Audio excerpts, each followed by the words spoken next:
Now I get on to Mr. Pandey's question. Mr. S.R. Pandey is asking that liquid fund is giving low return nowadays.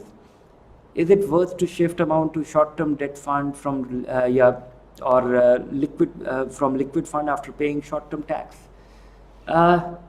Yes, paying short-term capital gains tax on liquid fund is inevitable because mostly your very short-term money should be lying in liquid fund and ultra short-term bond fund. So you end up paying that tax.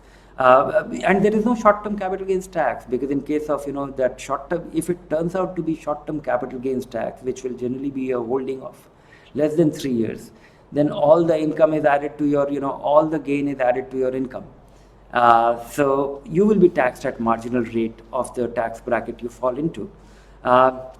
Enhancing the return, yes, I think it is an important goal. Interest rates are very low. Liquid fund returns have crumbled.